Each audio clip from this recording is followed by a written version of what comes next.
Hello again. We're continuing our poetry journey through the poem Western Explorations and Explorations. Today we're reading a longer poem, Yellowstone.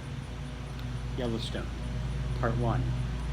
Abyss pool, small geysers all around, bubbling mud, water pools, steam billows everywhere. The aroma of sulfur and acid fills the air. I feel the heat waft past. Heat and mineral turn the landscape a multicolored portrait.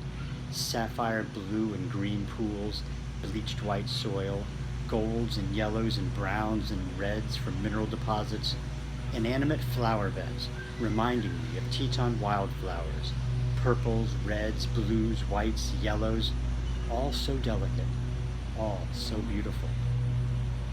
Part 2. I stand in front of Black Pool, which is really a deep blue, engulfed in warm sulfur steam. Incredible. The pool is so deep, so clear. I see strange underwater ridges that shimmer ghostly white through crystal blue water. The runoff flows towards Yellowstone Lake. The edges of the pool are gray-white, in sharp contrast to the blue water. The runoff flows beneath me along that white course, yet to the sides, the ground is a bizarre pattern of browns, browns that come in infinite shades from light to dark, tans, golds, and yellows. A ghostly, beautiful landscape indeed. The wind carries the steam past me. I alternate sulfur hot and mountain cool. Some holes are small and I cannot see water or mud, but I hear them percolate and bubble just out of sight. Glug, glug, glug, bloop, bloop, bloop. Part 3. I enter the Central Plateau region. It is early dawn and still cool.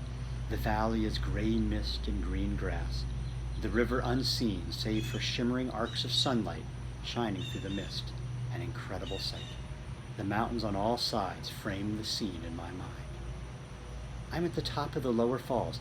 Can you hear the roar of the water? It is deafening. I feel the ground at my feet shake. Do you? An immense flow of water cascades over the falls. As it begins its descent, the water shines a bright green with the slightest hints of yellow, but all color disappears into pure white below. Water vapor billows up from the bottom. The wind carries the mist up the canyon. The canyon, still volcanically active, steam vents shoot out all over the walls of the canyon.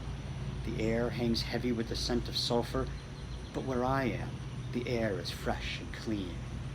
The early morning sun is still low. The river and canyon snake east after the base of the falls. The river shines in reflected light as it courses through the canyon, whose walls are yellow, brown, white, black, and gold with sulfur and iron deposits. Pine trees protrude from the rock, splashing their dark pine green into the picture. It is all awesome. Swoop, splash! An osprey dives into the river just before the precipice. It emerges with a gigantic fish in its talons. The fish squiggles and squirms, but to no avail.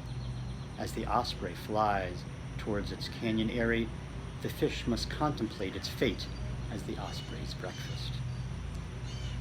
Part 4. I think I will sit in the shade.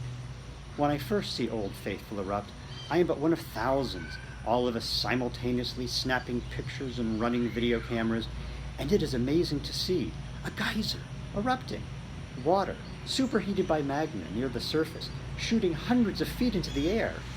Is there any more recognizable landmark of America's natural heritage?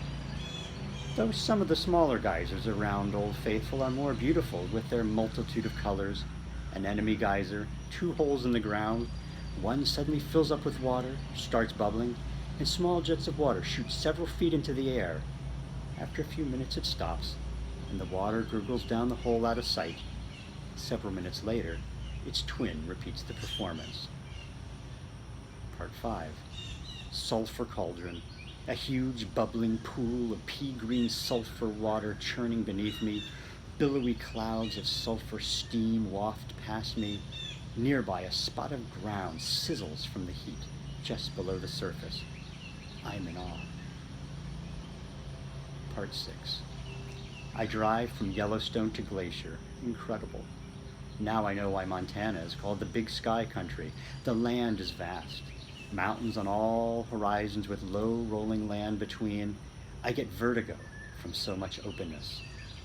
I detour past headwaters of the Missouri State Park. I wade out to the confluence of the three rivers that form the Missouri. I do not care what others may say. The Missouri seems much bigger than the Mississippi. I hope you enjoyed that one, and we'll see you tomorrow. Bye.